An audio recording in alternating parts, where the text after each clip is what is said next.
കൊടുങ്ങല്ലൂർ തിരുവള്ളൂർ ശിവക്ഷേത്രത്തിൽ നിന്ന് ഓട്ടുവിളക്കുകളും ചെമ്പുകുടങ്ങളും അടക്കം 2 ലക്ഷം രൂപയുടെ പൂജാ സാമഗ്രികൾ മോഷ്ടിച്ച കേസിൽ തമിഴ്നാട് സ്വദേശി അറസ്റ്റിൽ.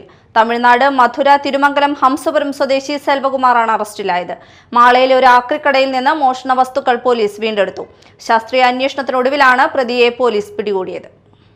കൊടുങ്ങല്ലൂർ തിരുവള്ളൂർ ശിവക്ഷേത്രത്തിൽ നിന്ന് ഓട്ടുവിളക്കുകൾ, ചെമ്പുകുടങ്ങൾ, താമ്പാളങ്ങൾ, പൂജാ സാമഗ്രികൾ എന്നിവ മോഷ്ടിച്ച കേസിലാണ് തമിഴ്നാട് മധുര തിരുമംഗലം ഹംസപുരം സ്വദേശി സെൽവകുമാർ അറസ്റ്റിലായത്. ജൂലൈ 20-ാം തീയതി രാത്രി മുതൽ ജൂലൈ 21-ാം തീയതി പുലർച്ചയ്ക്കിടെയാണ് മോഷണം നടന്നത്.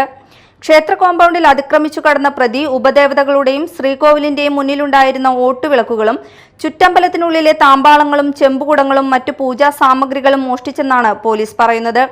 ക്ഷേത്ര പ്രസിഡന്റ് ഉദയഭാനു നൽകിയ പരാതിയുടെ അടിസ്ഥാനത്തിൽ കേസെടുത്ത പോലീസ് മോഷണത്തിന് തലേദിവസം സംശയാസ്പദ സാഹചര്യത്തിൽ ക്ഷേത്രത്തിലെത്തിയ ഒരാളെക്കുറിച്ചുള്ള സാക്ഷിമൊഴി കേന്ദ്രീകരിച്ച് നടത്തിയ അന്വേഷണത്തിലാണ് പ്രതിയെ തിരിച്ചറിഞ്ഞത്. വറവ് സാധനങ്ങൾ കടകളിൽ എത്തിക്കുന്ന ജോലിയാണ് പ്രതിക്കുള്ളത്. മോഷ്ടിച്ച സാധനങ്ങൾ ആദ്യം ചാക്കിലാക്കി ഒളിപ്പിച്ച ശേഷം ഇരുചക്രവാഹനത്തിൽ കടത്തിക്കൊണ്ടുപോയതായാണ് അന്വേഷണത്തിൽ കണ്ടെത്തിയത്. മാളയിലെ ഒരു ആക്രിക്കടയിൽ നിന്ന് മോഷണ വസ്തുക്കൾ പോലീസ് വീണ്ടെടുത്തു. കൊടുങ്ങല്ലൂർ ഡിവൈഎസ്പി പ്രമോദിന്റെ നേതൃത്വത്തിൽ SI അതുൽ മോഹൻ, GSCPO മിഥുൻ കൃഷ്ണ, ഷമീർ, അനുരാജ് എന്നിവരടങ്ങിയ സംഘമാണ് പ്രതിയെ പിടികൂടിയത്. Media time, Kodungallur.